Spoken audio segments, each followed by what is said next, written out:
Halo pendengar PRFM, selamat datang di Pojok Komunitas, bincang-bincang santai penuh inspirasi dan cerita dari berbagai komunitas lokal yang ada di Bandung. Nah, di setiap episodenya kita bakal ngobrol hangat bersama perwakilan komunitas yang punya cerita seru dan kegiatan positif pastinya yang ada di Kota Bandung. Bersama host kami di sini, host kita di sini Bob yang paling kece. Sekarang kita kenalan bersama kakak-kakak siapa nih? Boleh dari kakak yang ada di sebelah kanan dulu. Boleh Kak diperkenalkan namanya, dari uh, universitas mana, terus jabatannya di komunitas Kakak apa? Boleh.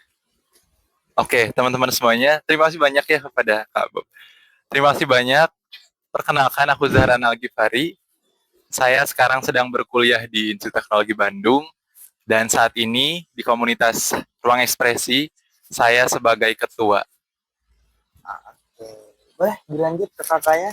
Oke, halo semuanya. Kenalin, nama aku Mesya Jahra Albani. Aku dari International Women University dan untuk jabatan aku di komunitas, aku sebagai bendahara umum.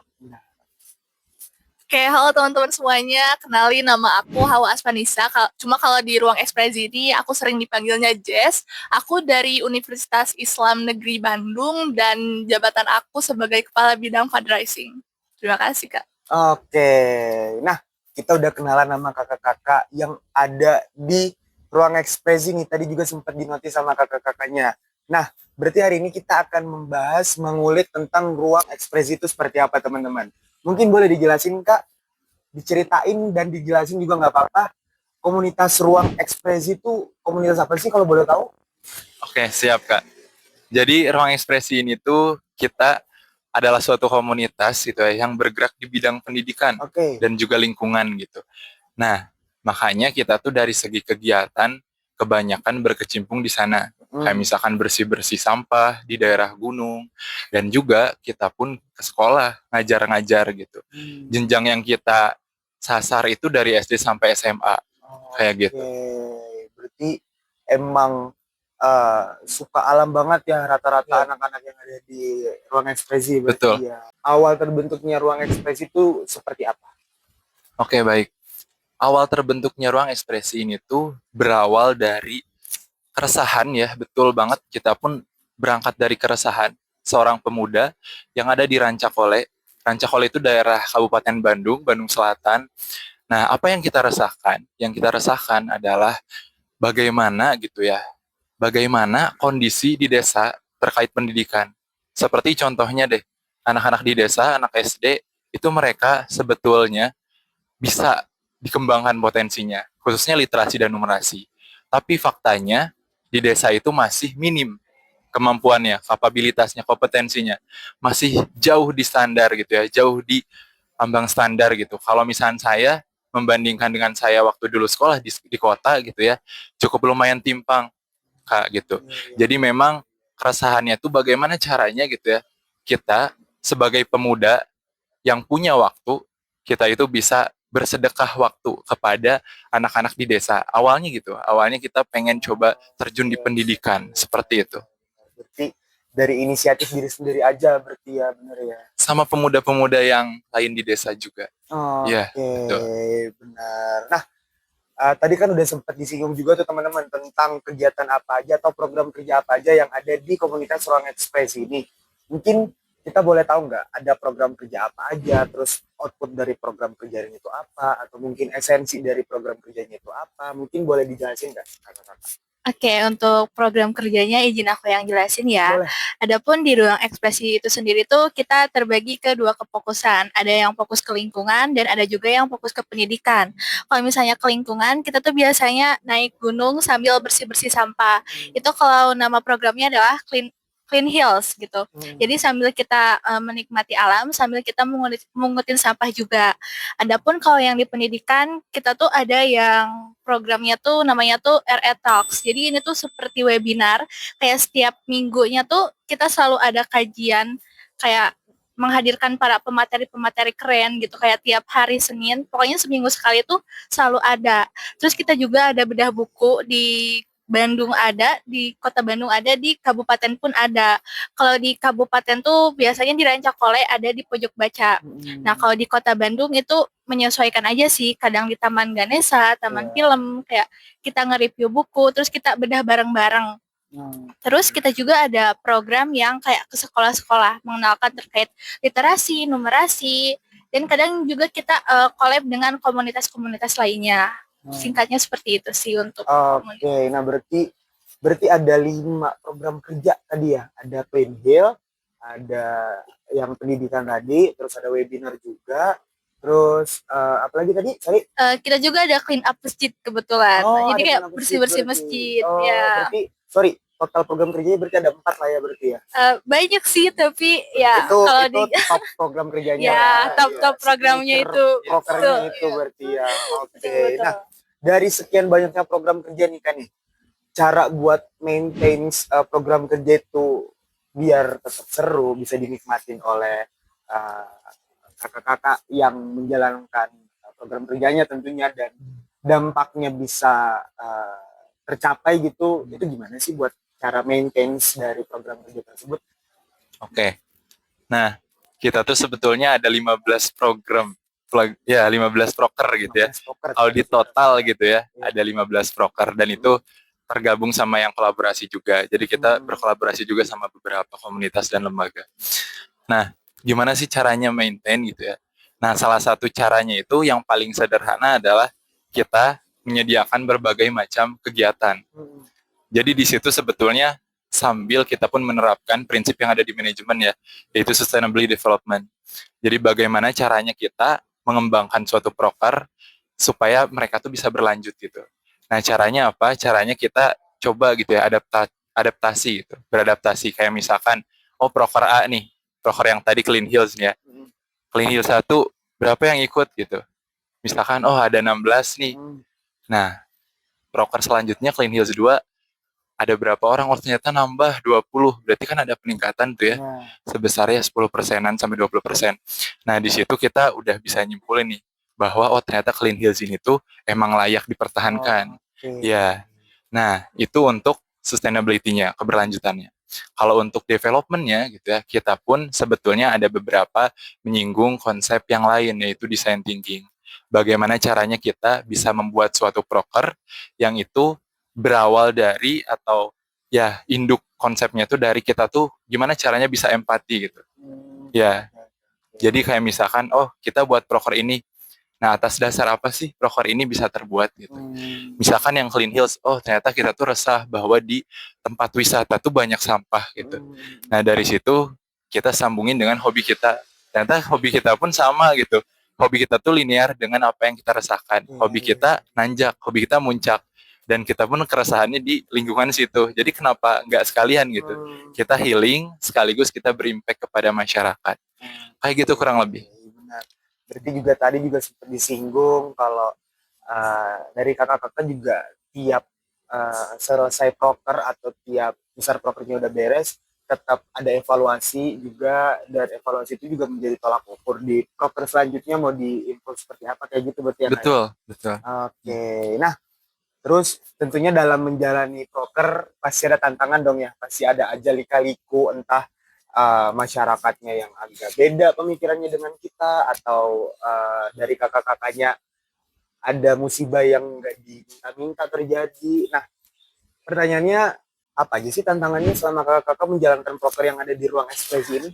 Oke, untuk tantangannya ya kerjasama. Kadang kan kita tuh banyak kepala ya, dan banyak kepala ini tuh kadang ada yang pro, ada yang kontra, dan itu bisa disebut salah satu tantangan. Kayak gimana sih sebagai R0 itu sendiri ya, kayak BPH-nya, supaya kita tuh menyatukan semua kepala tapi nggak ada yang merasa keberatan. Terus kayak mulai dari kerjasama tim dari sebelum acara dan setelah acara, itu juga kadang ada yang aktif-aktif, kalau ada yang enggak gitu, dan YEPS itu merupakan salah satu tantangan yang sering dihadapi. Oke. Nah, berarti ruang ekspresi ini udah berjalan berapa lama selama masa jabatan kalian? Oke, jadi kita tuh berdiri ya, awal berdiri itu di tanggal 17 September 2024. Oke, 17 Berarti September 1 2024. tahun lebih beberapa Berarti hari. baru Enif dong.